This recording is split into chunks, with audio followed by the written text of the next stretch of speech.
Okay. So US medical residency is what is equivalent to post-graduation in Burma. Okay.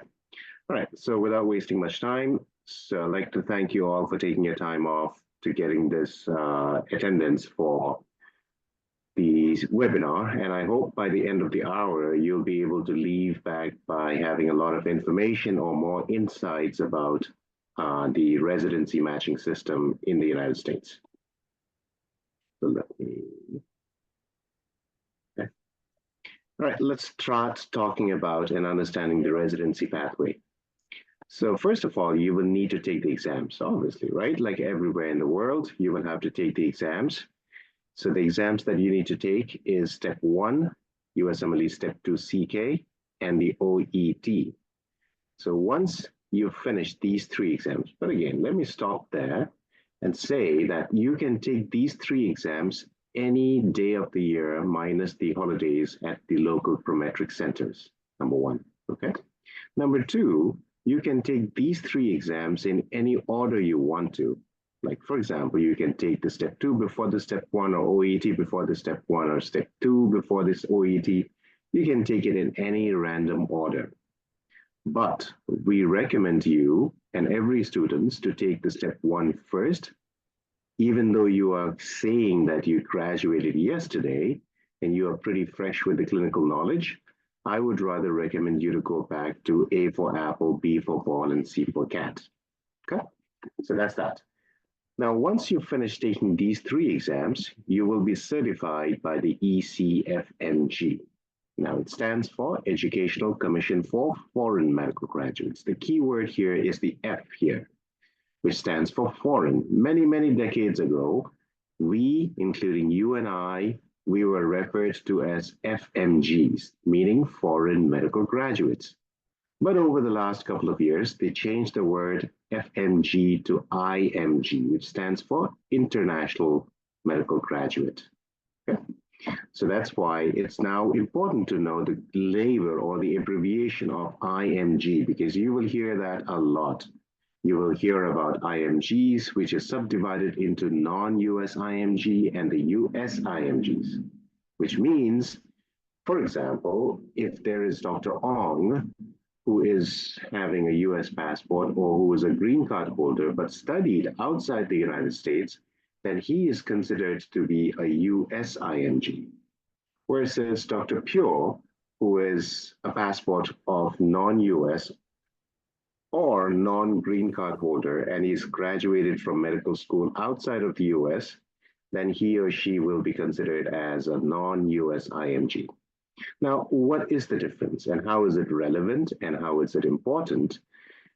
The only factor or the advantage that a US IMG has is, for example, if there are 10 doors or 10 positions or 10 programs that you can apply, for example, then all the 10 doors are open and eligible for the green card holder or the US passport holder. Versus some of the programs, they don't sponsor the visa, which we will talk about in the coming slides as well. But that's the only difference or the factor or the advantage that one has if you have a green card or a US passport citizenship. Okay. But apart from that, everything else remains the same. The criteria remain the same, the competitiveness remains the same, the requirements, basic requirements, and the factors remains the same.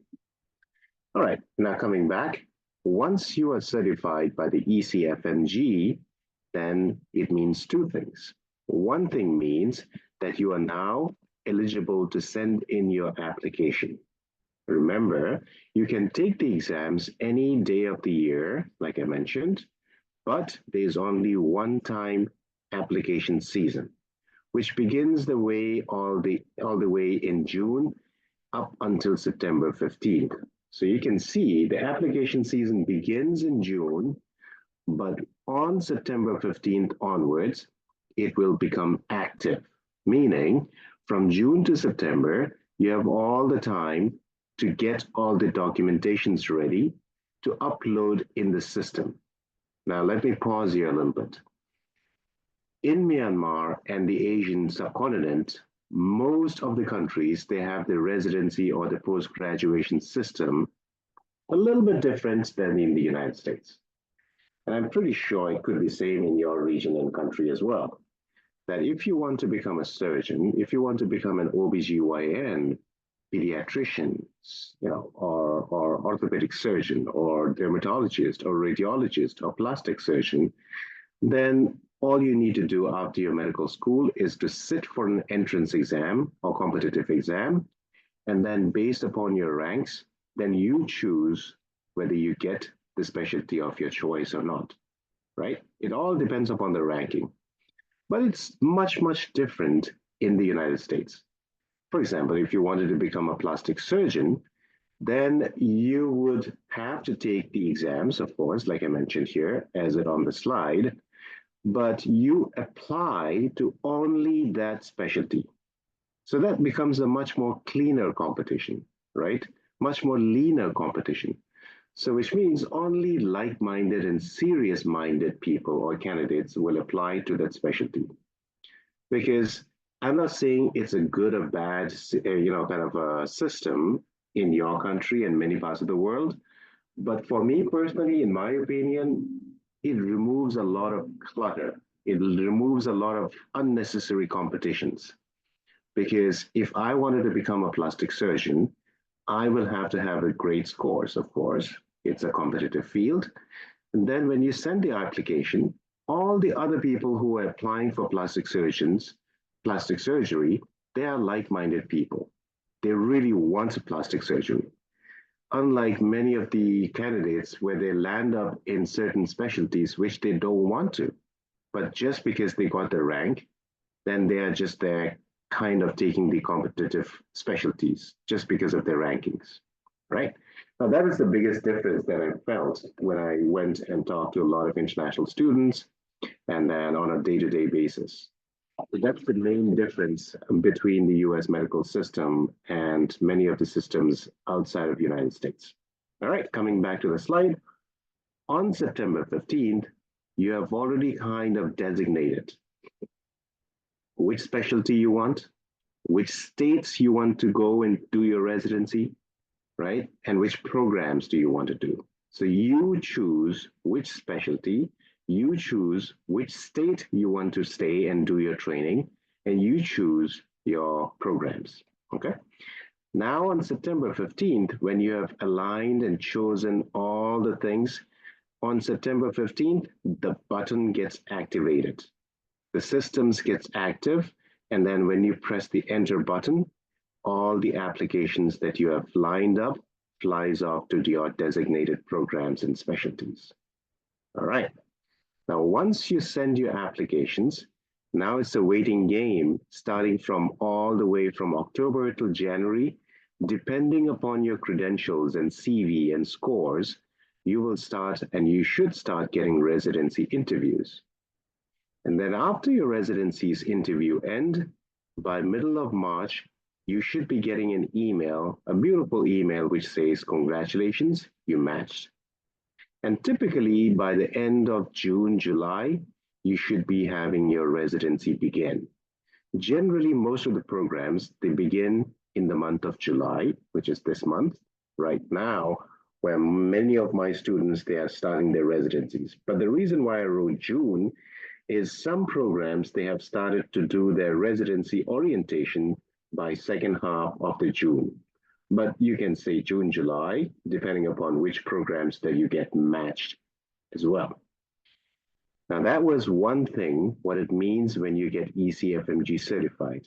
The other thing, once you get certified by the ECFMG, is that now you are eligible to participate and register to take your step 3 exam. So in short, there are 4 exams or 4 tests for you to get residency match. 1, 2, OET, and step 3. Now the question is step 3 required for you to get into residency? Yes or no? The answer is both yes and no, all right? I'll tell you the reason why in the subsequent slide. Okay, now let's try to understand the exams as such. What does USMLE stand for? Stands for United States Medical Licensing Exam.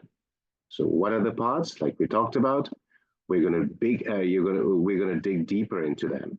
USMLE Step 1, they normally would test your knowledge on your basic science years or preclinical years.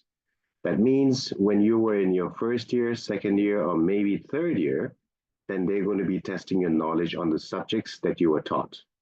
This is an 8-hour exam comprising of 7 blocks, and this is a pass and a fail exam. This recently got changed in February 2022. Now, what does that mean? It may mean a good news or bad news depending upon the candidate you are. I've had a lot of conversations with my students when this change happened, that 50% of them are happy and joyful about this change, and 50% is angry about this change. Now, when I look at it, it makes sense. Those people, those candidates who are angry are those top medalists or gold medalists. They're very good in scores, right? So they're unhappy because they're saying like, oh my God, this is so mean, this is so bad, because now my friend passes and I pass, it's the same thing. Otherwise, if it was scored, then I would have shown them how good I was and how bad they scored, right? So, but on the other side, the average students or below average students, they're jumping up with joy and happily. Because they're like, okay, Ong is a topper, but he passed and I passed. Now nobody knows how goodly I passed or how badly he passed, if there is an English word like that, right? So it doesn't matter now because it's already changed to pass and fail. But one thing which is really important that stands out, after this change in 2022, the failure rate for step 1 went up by 33%. Yes, you heard it right. The failure rate of step 1 went up by 33%. Now, apart from many other factors why the failure rate went up, the biggest 2 takeaways that I joined a conference during that time last year, one of the biggest one that held my attention was overconfidence of the students. Now, a lot of students thought like, oh, since it's pass and fail, I don't really have to start studying really hard. I can pass. So they were overconfident. That's factor number 1. Factor number 2, why the failure rate went up so high was because now it's a pass and fail, but USMLE is not going to tell you that they increased the bar level, right? They are not going to tell you that, okay, now we're going to increase the toughness or the hardness of the exams. So these 2 changes led to the huge rise in the failure rate for the step 1 students' results. So that's why a lot of students who are underestimating the step 1 because it is pass and fail, please take that into consideration that if you fail any of the exams by your overconfidence, then you will be having a very bad chance of getting residency match interviews, okay? So I always urge and recommend my students telling them study step 1 as if it is being scored rather than thinking that, oh, okay, fine, I can wing it, okay? All right, now the next step is going to be the step 2 CK, standing for clinical knowledge years. That is when you started your clinical rotations in your medical school, and then final year, internship, and beyond. So the subjects are going to be internal medicine, pediatrics, surgery, OBGYN, and psychiatry. This is a 9-hour exam, and the passing score is 214. But we don't really care about you passing, because passing is the easy thing. So let us say someone scores the step 2 CK 220, then yes, you passed. But trust me, there is going to be a really, really difficult time for you to get interview calls. Now, if you don't get interviews, then obviously you're not going to be matching, right? So at Kaplan, we normally not talk about passing the exams. We talk about acing the exams. We talk about cracking the exams. So we want you to be gunning and aiming for a target of at least 240s, 250s, and 260s If you're looking for competitive specialties like orthopedic surgery, plastic surgery, dermatology, radiology, ENT, ophthalmology, etc., right? So the higher the competitive levels are, the higher the scores you must be. Otherwise, you're not going to be called for interviews. The third exam is going to be the OET, standing for Occupational English Test. Now, this is very similar to your cousin, brother, and sister in TOEFL and IELTS, right? English proficiency test, comprising of listening, reading, writing, and speaking. And of course, this is a pass and fail. For you to pass this exam, the least you should be scoring is 350 in all the 4 sections. But again, OET is generally considered as the easiest exam for the USMLE steps, right?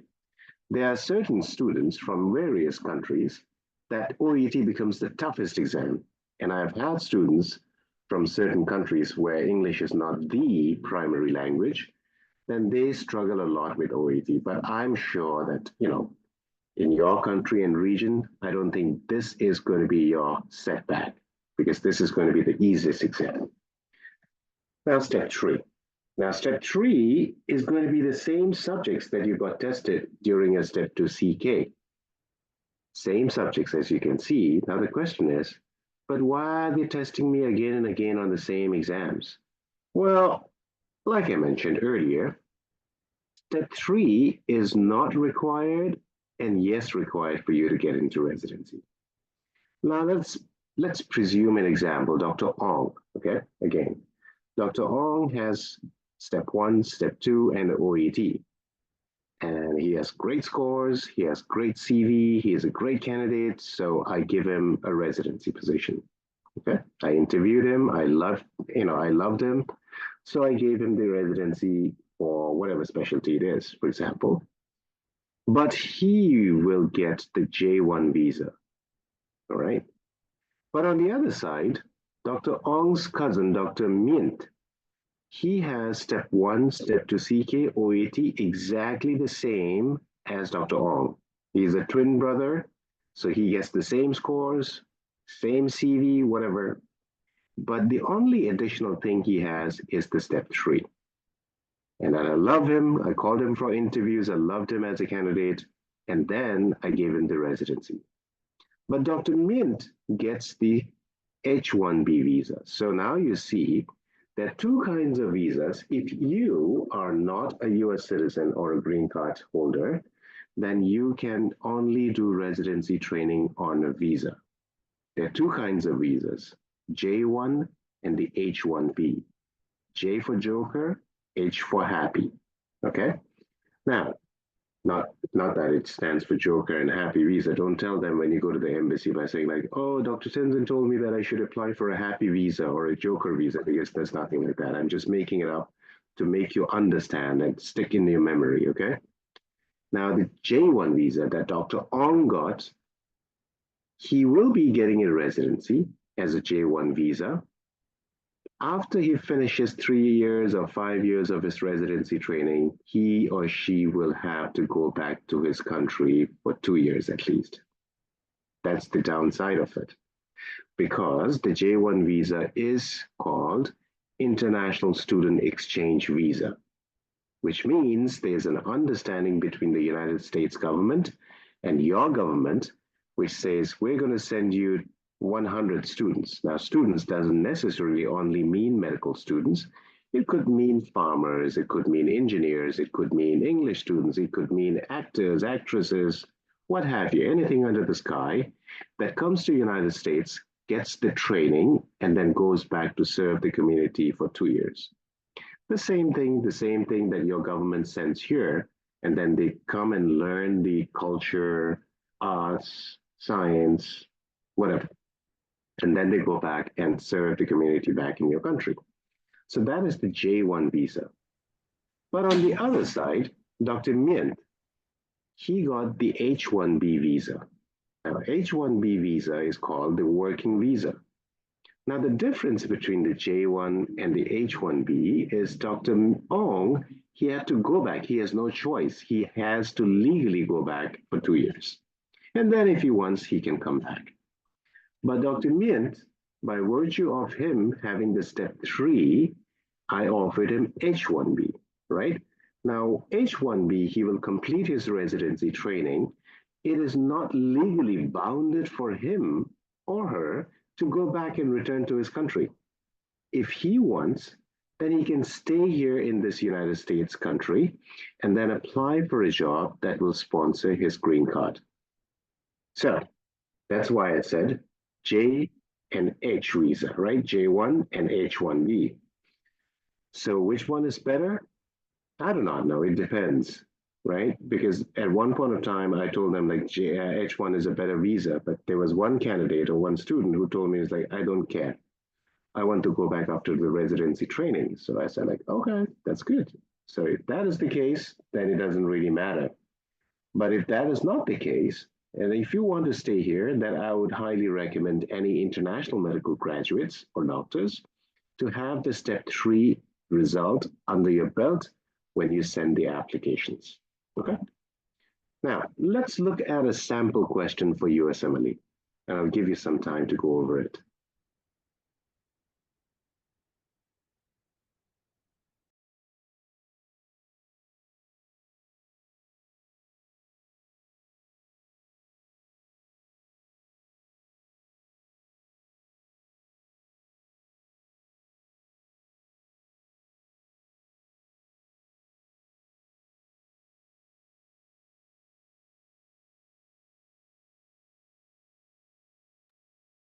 You know, USMLE exams are one of the toughest exams in the world. There are many, many reasons as to why it is the toughest exam, but one of the biggest reason why it's the toughest exam becomes because, first of all, it is a very long exam for 8 hours, 9 hours. So when you do the math, each and every question will be allocated and then divided into the blocks and the time and the hours. You will have typically 1 minute and 16 seconds per question. What does it mean? That means if you spend more than 1 minute 16 seconds on a question, that would automatically mean that you are eating up the question's time on the subsequent questions. So you might land up in a position that there would be a last 5 minutes warning on your screen during the main exam. And then when you look at it, you still have around 10 or 15 questions left. So that is why you really have to have full knowledge of it, but not only knowledge and the content richness, but also be able to pace the exam. So that's one of the biggest factors why it becomes so challenging. All right, now you already read the question stem. Now I'll ask you this question. What is the diagnosis? And most of you guys are experts and great students and great doctors and surgeons.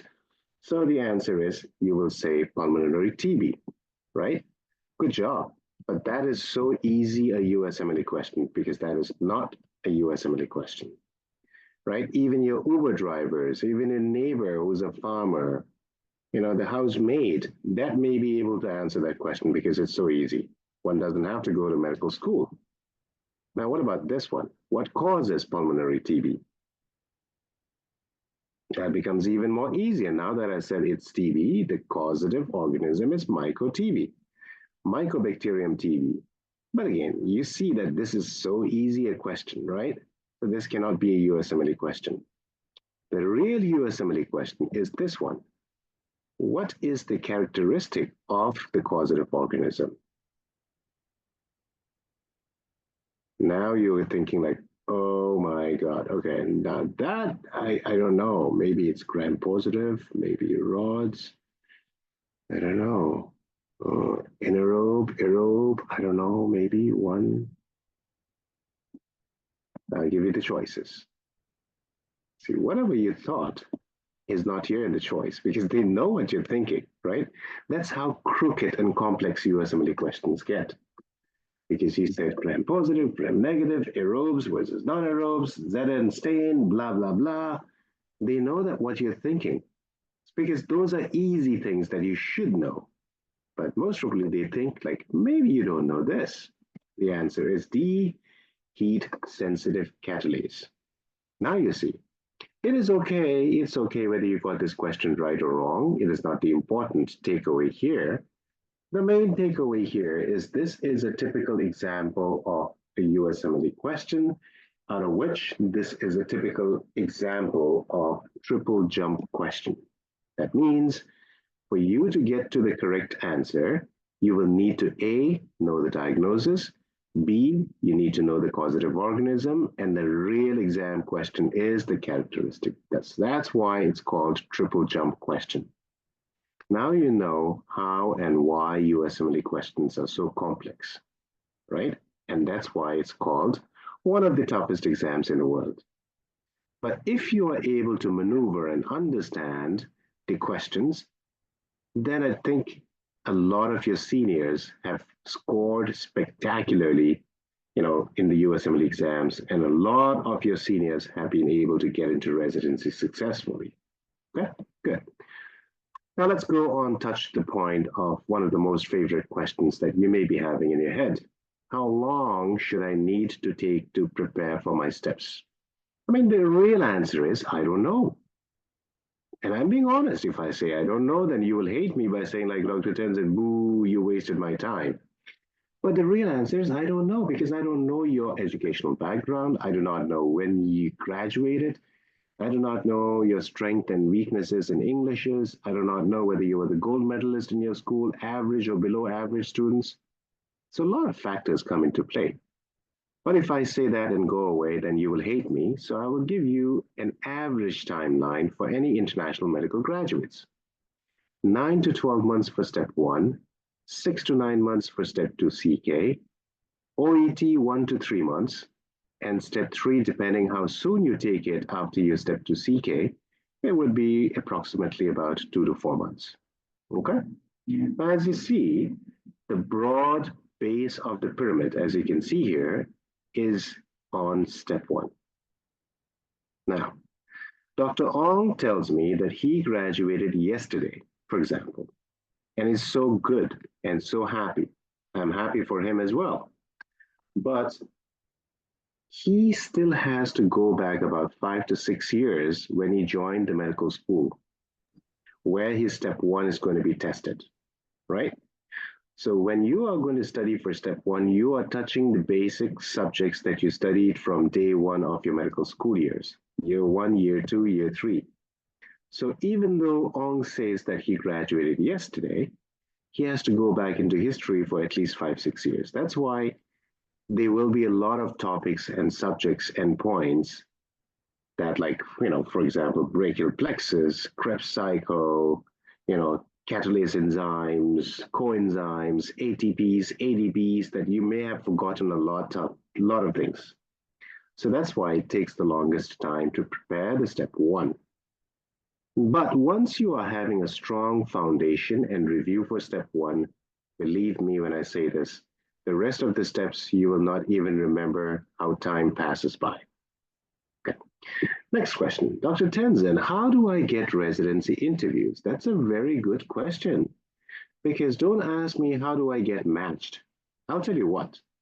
Because if you are not getting residency interviews, then there's no way that anybody is getting matched. There's no back doors, there's no parachuting from top, there's no digging tunnels from below. The only way to getting matched is to first secure an interview. No interview means no match. There's no shortcuts. There's no, golden bullet to go directly into the match without interviews, okay? Now let's look at this. We went through our first slide where we went through the timeline. And I told you September 15th or middle of September, the applications become active. So you see, by the end of October, right, as you can see, September 15th is the activated time for the application season. By the end of October, almost more than 60% of the applicants have started to receive the interview calls, right? So you do the math, 47, more than, nearly about 70% of the applicants, they have already received the interview calls. Now, what does it mean?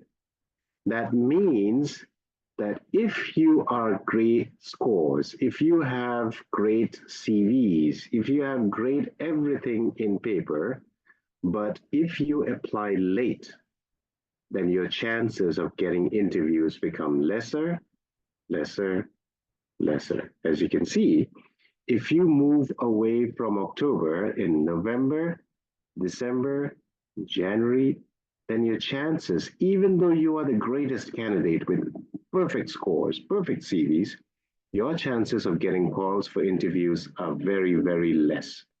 So the takeaway message on this slide is please make sure that you have all the results in your belt, under your belt, when you send your applications by September 15. Now, this is also one of the major reasons why you may read in the forums, or maybe sometimes people tell you, your seniors share that. That's like, oh my God, I was such a great candidate. I got 99, 99, 99 in all the steps, but I did not get, matched. So that news might sound discouraging for you, right? But always, always remember one thing, boys and girls. When people tell you bad news that they did not match, it's automatic as a human nature to feel that, oh my God, he's such a great candidate. He was such a great student. He was a gold medalist in my university. But if he did not match, then I'm not going to match. So even though it's a human nature to think it that way, but please think carefully. There are a lot of factors that go into play. And one of the biggest factor is that, yes, he was a great candidate. Yes, he got great scores. Yes, he had a great, CV under his belt. But he did not apply on time because he was waiting for a result, or he was waiting for a letter of recommendation, or maybe he was late generally for whatever reason. So obviously when students are late in sending the application, the chances go down. So this is really, really important in addition to getting high scores and CVs under your belt. All right.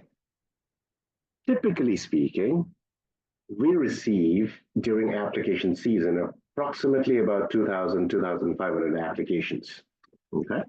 Now in the US, on an average, every program or specialty have an average seat of 10 to 20 positions. So for 10 positions or 20 positions, if I'm receiving 2,000 applications, I'm not going to entertain and call everybody for interviews. Of course not, right? Because I don't have the time, and my faculty members have other things to save lives rather than just to interview candidates. So what are they going to do? So there's a selection process or filtration process, right? Or elimination process. So what are we going to do? Once we get the applications, I'm going to call my program coordinator, Jennifer, and say like, Jen, how many applications? And then she will say, 2,000, sir. And I was like, okay, how many positions do we have this year? And she will say 20. And it's like, okay, so let's chop. All right, Jennifer, let's do one thing. Of all the candidates, whoever is passed, whoever is failed, kick them out. Then out of the 2,000, she will say like, oh, 1,700. Okay, that's too much. So let's say whoever scored less than 240 in steps, kick them out. Boom, comes down. All right, so let's say whoever doesn't have the step 3, kick them out. Boom, goes out. Okay, now let's say whoever has more than 5 years of graduation, kick them out. Boom, goes out. Then whoever has a research and publication, keep them in, otherwise kick them out. So you get the point, right? So this is exactly how the chop happens. So one by one, after it comes down, then I'll say, Jennifer, now how many students are left now? How many candidates? Then she will say around 100. It's like, okay, so that sounds good. So let's send an invitation for the interviews. So that is when you get selected for the interviews, okay?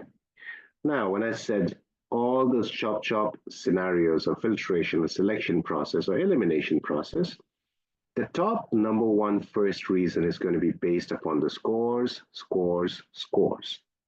Especially for competitive specialties, higher the scores, they open more doors. The next one is going to be your application packages, which includes United States clinical experiences, strong letters of recommendations, personal statements, research and publications, achievements and awards, and life experiences. So all these takes into account of how strong your application package is, depending on which you will be eliminated or you will be in the race. And then finally, if you are selected for interviews, now remember one thing. I've had a lot of students come to me by saying they got 20 interviews, 15 interviews. That's great news. But some of them tell me like despite getting the interviews, they did not match. Now remember one thing. When you get selected for interviews, you have been selected because of your credentials, because of your scores, because of your great resume, right? At the interview, they don't really care. Nobody cares about your scores anymore during the interview. During the interview, what they care in a nutshell is whether they like you or not. Simple as that. It's just like you applying for a visa interview to come to United States or any of the countries, right? I know the favorite spot for your region is to go to Thailand because of its vicinity, and Myanmar, the Malaysia, Indonesia, right? Because it's nearby. So you must have had experience of applying for interviews, and then you only have about, what, less than 1 minute, or maybe a couple of seconds. Then they will say, good morning, how are you doing? Good. All right, passport, please, and the application. They will look at the screen and they'll select, all right, so what's your purpose of visit to the United States? Then you'll say, I want to see Statue of Liberty, or I want to see Times Square, or I want to say hello to Donald Trump and Joe Biden. Now I want to meet Barack Obama, or I want to go and say hello to Disney World. And then they will ask you 1 or 2 questions, and they will approve your visa, or B, they will reject your visa, right? So that's simply it. That's the same kind of a procedure at the residency interviews. They do not care about your scores. And then make no mistake, there are certain students in my in my past experience of working with students very closely over the years. There was one student that I remember clearly, just about a couple of years, who came to my office and said, Dr. Stenson, this is my step 1 exam, this is my step 2. He got great scores in all the steps, but I've never met him before. And he said, I had 15 interviews last year, I did not match. I got 10 interviews this year, I did not match. I was like, excuse me, you got 15 and 10 interviews last year and this year and you did not match. Then he goes, yes, but why? Then I said, I don't know, because I was not the one. I don't even know you, right? So I started asking him questions about things. And then after a couple of minutes, then I said, like, I'll tell you one thing. I do not know the reason why they did not match you or select you as a candidate. But if you want to ask me, if this was an interview and I'm the program director, I will not match you also. Then he goes, why? Then I asked him, do you want to really know the truth? Then he goes, yes, please. And I simply said, I don't like you. I don't like your attitude. I don't like the way that you're talking. Because the way that he was talking was sounding as if he should be, or he's deserving to get the residency position, just simply because he had great scores and a good application package. So he made me feel as if like he deserved it. No, you don't deserve it. I don't like that character, right? It could be a simple thing like, I don't like your nose. I don't like your eyes. I don't like the height. I don't like your whatever. But of course, that becomes a bias, right? So just like the visa interview, they can deny you for any reason. They don't have to give you any reason for that matter. They'll just give you a small sheet of paper by saying you are a potential immigrant, and that's it. The same thing happens here with residency interviews as well. All right.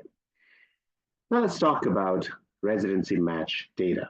Now, as you can see here, all the way from 2011, and before that also, up until this year, there is not even a single year that the non-US IMGs, the number of IMGs matching has reduced even a single time. You can look at all the way from 2011, and even before that, but I did not have space, so that's why it shows the cut from 2011. Okay. I was really elated and really happy and excited to hear that, this news that more than a quarter of percentage of doctors and surgeons working in the United States, they are from IMG. They are you and me, 27%. And it's increasing on a year-to-year basis. I was really excited and happy to be a part of that because I am an IMG, you are going to be an IMG, and we are going to be contributing the healthcare needs in the United States. Okay. Now, the latest match of 2024 is this one, right? Total IMG's match was 9,045, and it's increase of 657 positions from the previous year. And trust me, ladies and gentlemen, I can assure you in the subsequent years to come, it'll only increase. There's no way that I see any decrease in the numbers of IMGs matching, because such is the shortages of healthcare workers and doctors in this country, plus, any parts of the world. Now, coming back to the square, we'll look at the match data here. Now, on the left side, you see 44,853. Let's round it off to 45. Certified applicants. The total number of applicants is 44,000. Total number of positions is 41,000. So you can look at data, but the main important thing is how do you interpret it? You could be a human being who is a pessimist, or you can be a human being who is an optimist.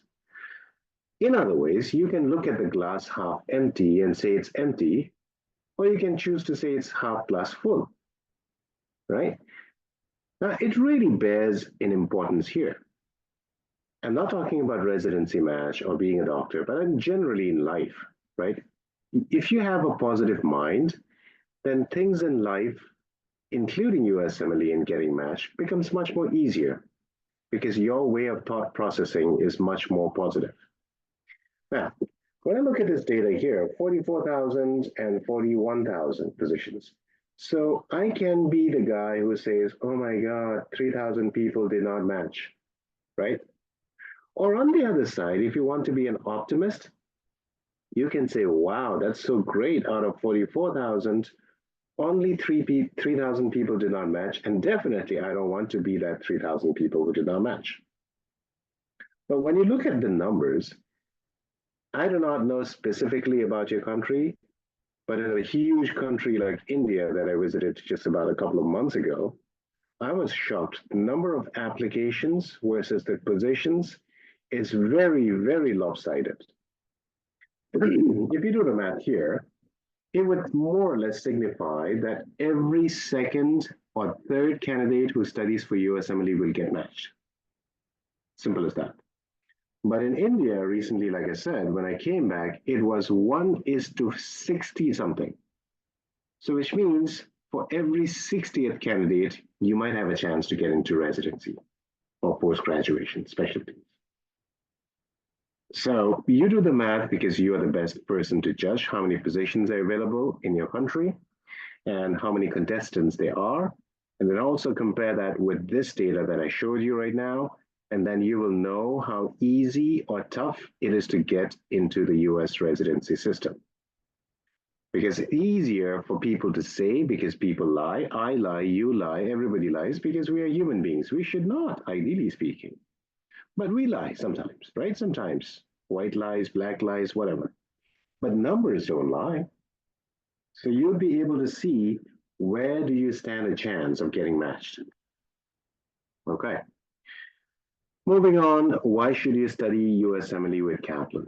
Well, the question is wrong here. They should say, why not Kaplan? Because Kaplan has been instituted as one of the leading education provider since 80 years, right? Since 80 years, you name any competitive exams like SAT, TOEFL, LSAT, MCAT, GRE, GMAT, bar exam for the lawyers, realtors, engineers, you name any exams under the sky, Kaplan has been pioneering in preparing the students for that.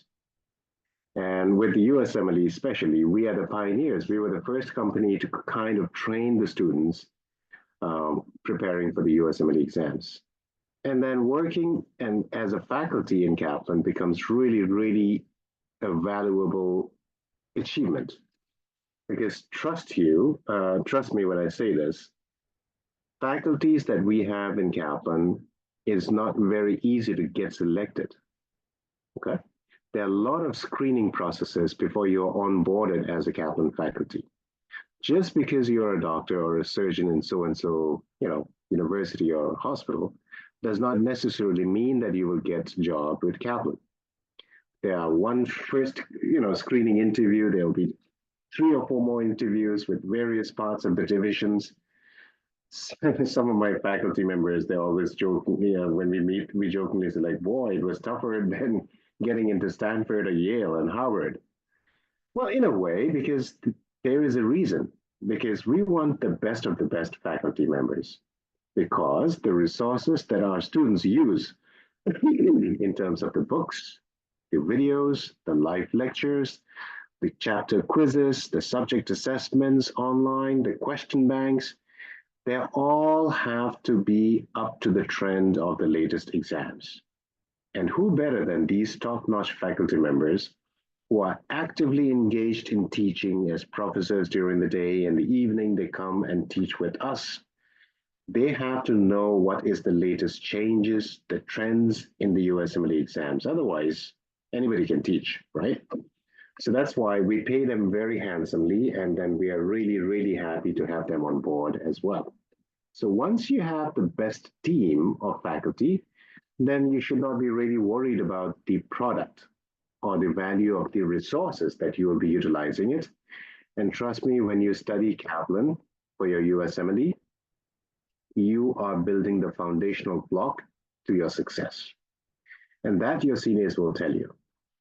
All right, now in terms of the course options, I'm not going to spend much time here. I will let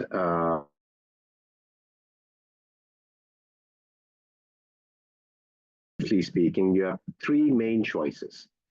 The first choice is live online, just like right now that you're attending. And then second one is the on-demand video program. Now, these 2 programs are for those students who says that I want to study USMLE, but I cannot because I'm married, I've got kids, I have a, ailing parent. I would love to go to US, but I cannot, leave them. So for them, these 2 options are good. But the third option is going to be the New York program.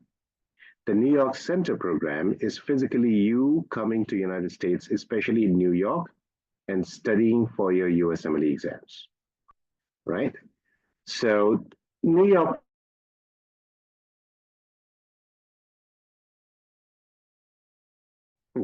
That makes me feel really old, but that's fine. Many, many years ago, I was preparing for USMLE in my country, right? I was studying hard, and months goes by, but I was not so happy with the achievement and the progress. So one fine day, my father comes and sits next to me and puts his arm around me by saying, like, Tenzin, I heard from your mom that you are not happy and you are dejected. I was like, yeah, kind of, but I'm fine. It's like, is it because of your preparation? I say, yeah, because I'm studying day in and day out, 28 hours a day, 9 days a week, if there is a day like that, right? Literally. But I don't see the progress. Then he goes, okay, now you're going to New York to study. I was like, no, because I don't want to waste my, parents' money. I want to save money. Then he goes, think about it. We'll talk about it tomorrow. Okay. Tomorrow morning at the breakfast table, we just kind of talked.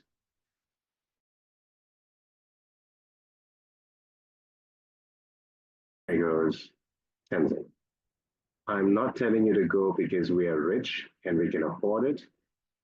I'm telling you to go because that's the best thing that you can do to yourself. Then I go, but why? Then he goes, if you go there, you will be able to meet the best brains of the world. And then you will see how good or bad you are as compared to them. So long story short, I decided and then moved to New York and started to study in Kaplan.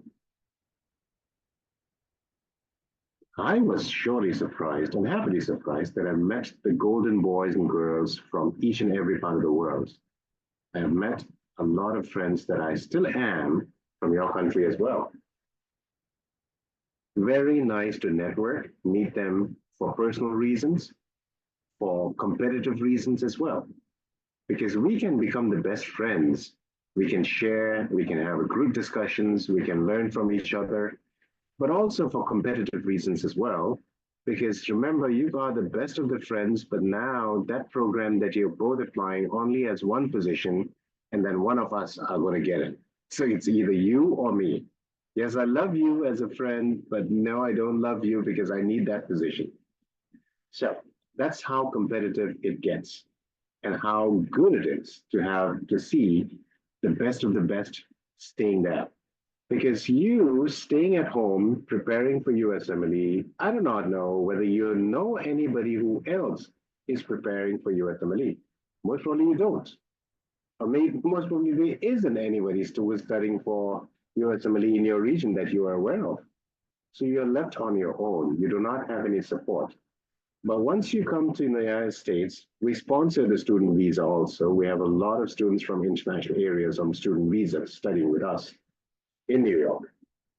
Once you come here, you will be having the privilege of having a student advisor, a personal advisor for you who is assigned, who will work with you from day one. They will create a study plan customized for your needs and your backgrounds and your scores, and then you will be meeting with them on a regular basis. So in short, just imagine that you are joining a gym and then you're also being provided a personal trainer. You like that now, right? So obviously, when you go and join a gym, a lot of people may have already, maybe already going to gym right now. But you go to a gym to lose weight, to gain weight, to tone muscles or whatever. But if you don't have a great personal trainer, then it takes a very long time to achieve your goals. That was exactly what was happening to me. But now that I have a personal trainer, he or she will guide me through to get the best results in the shortest possible time. So that is studying in New York program. Okay? Now, why study in New York specifically? Now, as you can see, the red dots in the US map constitutes the number of IMGs selected. Now, we can see on the West Coast, we have California, down there we have Florida, up there we have Chicago area, then Northeast we have the New York area. Now, the top IMG-friendly states. Out of these states, the top scorers are in New York, New Jersey, and Connecticut. So if you combine the three, that's called the tri-state area, then you are sitting on a golden treasure. If you are studying in New York, not only would you be able to get and network a lot of your friends and peers that I even am in touch right now as faculty members or private practitioners or professors. But not only that, but you are sitting on a treasure trove where you can look for observerships, right? Networking processes, research positions, right? And then you have a higher chances of getting selected for residency when you send applications to these states. I am not saying don't apply to other states, definitely not. But your first betting should be going on to those chances. First of all, A, IMG-friendly hospitals. B, look at this list, because this list normally changes every year. But I would say the top 10 would normally remain the same over the decades in the past. All right. Now, the thing that I wanted to share on this slide, now I know I was you at one point of time. I was like, oh my God, okay, sounds great, Dr. Tenzin. So how much is going to, do I need to spend? I was wrong by thinking about how much do I need to spend. The key word here is to switch it from spending to investing. So if you ask yourself, how much do I need to invest? Then that would be the optimal way of putting your question. Because the moment you say, how much do I need to spend? That means a negative connotation of what you're moving forward. Okay? So that's why I do not really know for sure in your country, but I'm pretty sure that for you to get into residency or specialty, then you will have to pay the hospital a big chunk of your money, right? For a period of 3 years or 5 years, depending upon your specialties, right? And then you may get back a token of it. That's what generally in most of the countries, including Indonesia, where I was, this February, March? Yes. In Indonesia, as well as in India, you get the specialty or PG or residency, then you have to pay the hospital a big amount of money, and then the hospital pays you back a chubby change, a little bit, right? I was shocked because in the United States, if you get selected as a residency, you don't have to pay the hospital anything. $0. You don't pay the hospital anything. $0 needed. But in return, you will be getting $65,000 to $75,000 a year as a stipend, which means pocket money. Why? Because you are under training. So that's why it is not a salary, it's a stipend, okay? So 65 to 75, meaning in the United States, the rules and laws are a little bit different from state to state. It's not like many of the countries that one law governs all the cities and states.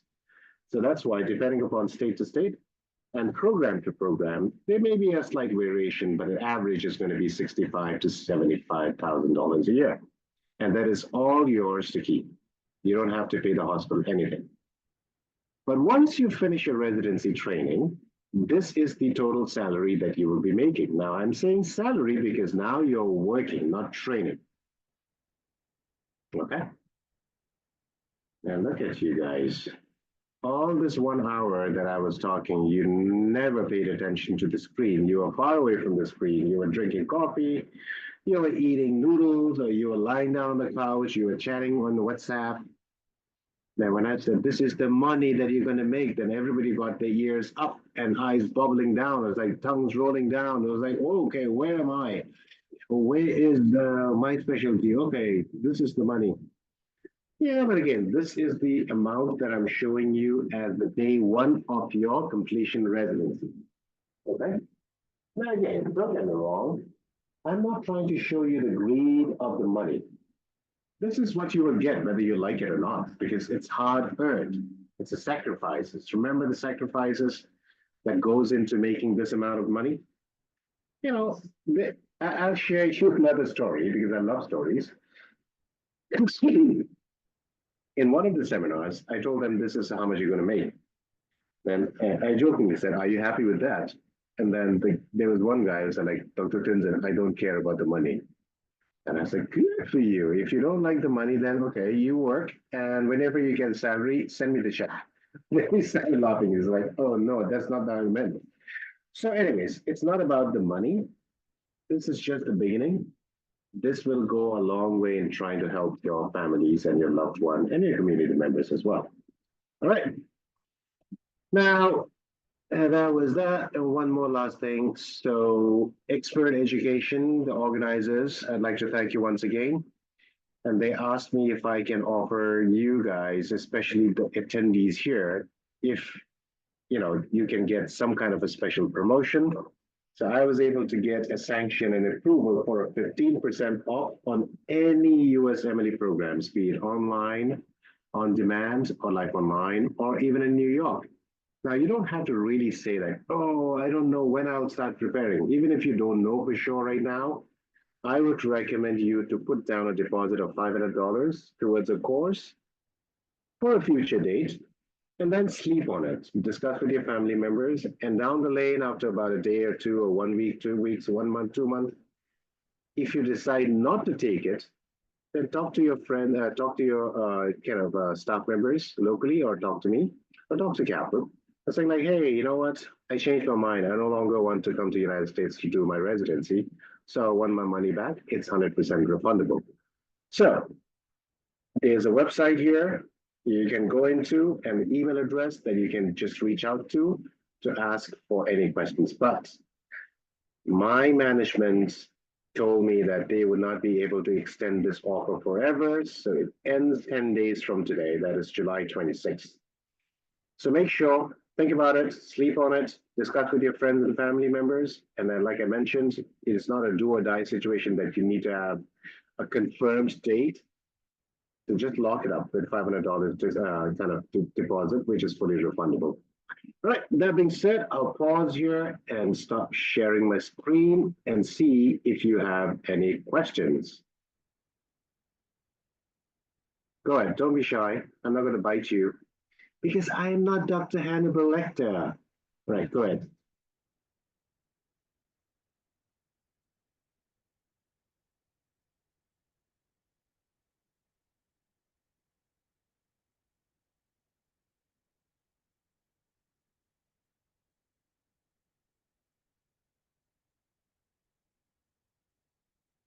No questions. Very good. Why shy? Or maybe you can chat if you're shy. Or maybe you can come on the mic if you have any question.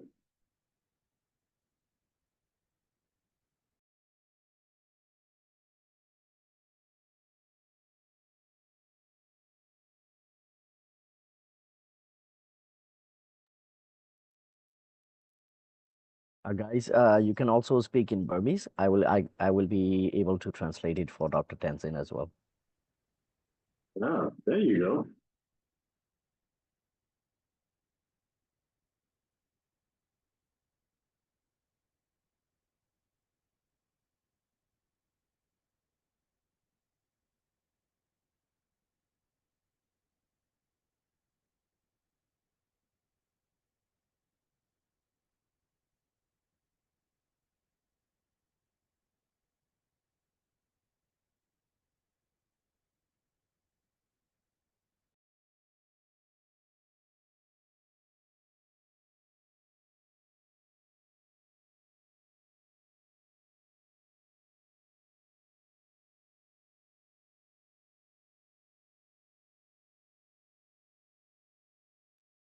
All right, no questions. All right, good. When? So for specialization, how many years would it take roughly? When? If you are able to tell me a little bit more specific, let's say if you want to become an internal medicine or internist, the residency is for 3 years. If you want to go into surgical residency, it's 5 years. And then if you want to pursue your subspecializations or fellowship, that's going to be 2 years more. Ong, how many times can you retake? I don't like you anymore now, Ong Ki. I don't like people who are negative. You have not even taken the first baby step. You're thinking already about failing. So I don't want to talk to losers. All right. I want you to reshape your mind into positivity. If you're thinking about failing, then you will 10 times fail more. Generally, not you I'm talking about, but generally people who think it that way, they normally will have failures. Nowadays, just to answer your question on a serious note, if you fail the exam in a very, very bad phase or bad report, then the ECFMG will write to you by asking you to explain why you scored so badly, because they feel that you are just wasting their time. Then you will have to write an essay, an explanation as to why you had bad scores and how and why you should be considered allowed to retake the exam. So make no mistake. So, but please, in Kaplan, we don't talk about failing. We don't even talk about passing. We talk about getting the highest scores. Questions? Many, many years ago, when I started doing presentations, I was talking to my mentor at that time. He was a very great orator and he's very, very famous. So I sat down with him and asked him one time, it's like, see, listen, what does it mean if you finish a session or a webinar or a seminar in person, then you ask the audience towards the end if you have any questions, and there's no questions asked. What does it mean? And he laughed and told me two things. One, that you really sucked you're really bad that they don't want to see your face anymore. They don't want to talk to you. And I said, okay, what's the next option? The second option is B, you're really great, you rock them so that they don't have any questions left. So I do hope that I belong to the second option rather than the first. So without wasting much time, I'll give it back to Expert Education to kind of have the final say.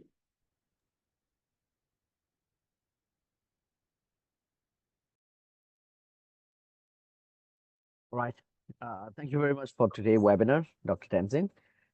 So we have already recorded these sessions and we will be uploading on our Expert Education Visa Service YouTube. So all those students who have registered and for some reason they couldn't be able to attend this session, we will always welcome to share this session with those students as well.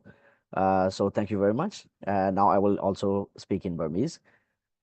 ဟုတ်ပြီကျွန်တော်တို့ expert education visa service မြန်မာကနေပြီးတော့ပေါ့နော်ဒီနေ့ကျွန်တော်တို့ Kaplan medical နဲ့ပေါင်းပြီးတော့ကျွန်တော်တို့လုပ်ခဲ့တဲ့ USMLE program နဲ့ပတ်သက်ပြီးတော့ကျွန်တော်တို့ session ကိုဒီမှာပဲကျွန်တော်တို့ end လိုက်မယ်အဲ့တော့ဒီ program ကကျွန်တော်တို့ recording လည်းလုပ်ထားတာဟုတ်တယ်ဒီ recording ကကျွန်တော်တို့ expert education ရဲ့YouTube channel မှာလည်းကျွန်တော်တို့တင်သွားမှာဖြစ်တယ်ဒီအပြင်ပေါ့နော်ကျွန်တော်တို့ဒီ counselor တွေကိုလည်းအချိန်မရွေးဆက်သွယ်ပြီးတော့ဒီ program နဲ့ပတ်သက်ပြီးအသေးစိတ်သိချင်တဲ့ဒီ video နဲ့ပတ်သက်ပြီးတော့ပြန်ကြည့်ချင်တဲ့ recording လေးပြန် share ပေးဖို့အတွက်ဆိုရင်လည်းကျွန်တော်တို့ဘက်ကနေပြီးတော့ဒီ program ကိုပြန်ပြီးတော့ပေါ့နော်sharing လုပ်ပေးသွားမှာဖြစ်ပါတယ်ဟုတ်ကဲ့အားလုံးပဲဒီနေ့ဒီပွဲကိုတက်ရောက်တဲ့အတွက်ကျေးဇူးအများကြီးတင်ပါတယ်အဲ့တော့ဒီ medical နဲ့ပတ်သက်ပြီးတော့ပေါ့နော်အသေးစိတ်ထပ်ပြီးသိရှိချင်တယ်ဆိုလဲ Expert Education Visa Service မြန်မာကိုကျွန်တော်တို့ရဲ့ Facebook page ကနေပြီးတော့တစ်ဆင့်